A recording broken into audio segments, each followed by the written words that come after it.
for our wall push-up progression, what we're going to do is stand up close to the wall, hands at the wall, around shoulder height with the index finger pointing straight up.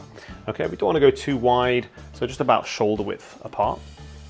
And before we actually go through the exercise, I want you to just try a few regular push-ups.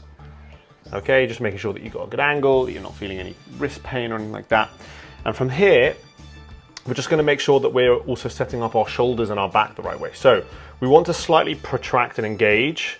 Okay, so pushing the shoulder blades back, but not coming up and around. So we want to try and avoid any elevation of the shoulder or shrugging of the shoulder as we do that. So it's more just about trying to distance the chest from the wall at the end of the movement.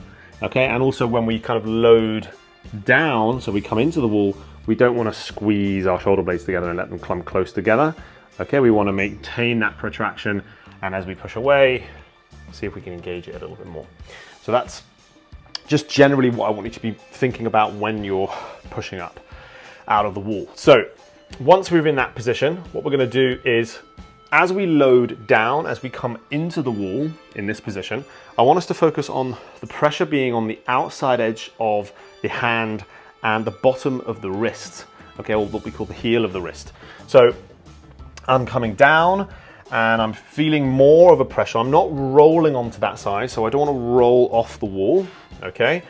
I'm loading towards the outside, and then as I come up, I'm going to roll towards the index finger. So the knuckle of the index finger, I'm going from the outside edge of the heel and I'm rolling in towards the inside edge, and I'm pushing through that inside edge.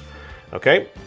In terms of the angle of the elbow, we don't want to be having elbows flaring up out to the side, and we don't want them hugging in really, really tight, but definitely a little bit closer than where we might normally do a push-up with like about that 45-degree angle.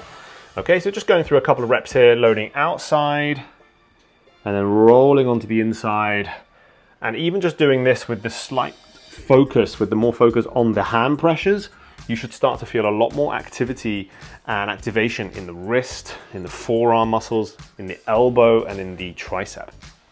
Okay, you can go through 15 to 20 of those because it is a low level movement, but you should start to feel those muscles burning. Okay.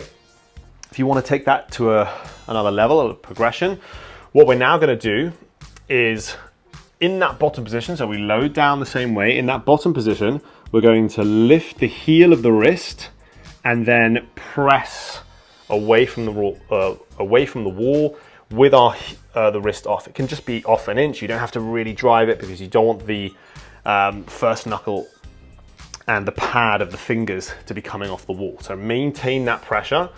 Okay, so still load down the same, elbows coming in, lift off, and push away. If you're doing that well, you should feel that really just like quite close to the elbow, all the way up the forearm, and we can load through the reps like that. Our next progression is to now isometrically push into the wall to create tension, okay, and increase the amount of activation through these joints and these muscles. So again, loading through the outside edge of the palm and the heel of the wrist. I lift off, I hold this position, I push into the wall, I engage, I hold here for a couple of seconds, 3 to 5 seconds, and then with that tension, I push away, remembering to protract the upper back a little bit, okay?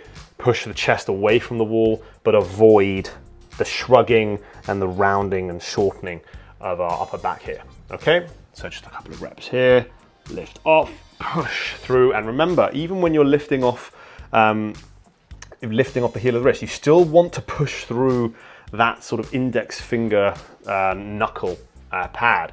So we load through the outside, roll onto the inside, lift, push, and then add in those isometric pushes, 3, 5, maybe even 10 seconds of holding that bottom position into the wall before you press up and engage. Okay, give that a try. You can mess around with the angles and then just progressing down to the floor, not necessarily with the heel off, but just giving regular push-ups a try, kneeling push-ups or full push-ups, and feeling and finding those pressures in the hand. You'll be surprised how much more difficult and how differently it feels in the arms and the wrists and the forearms to do the movement.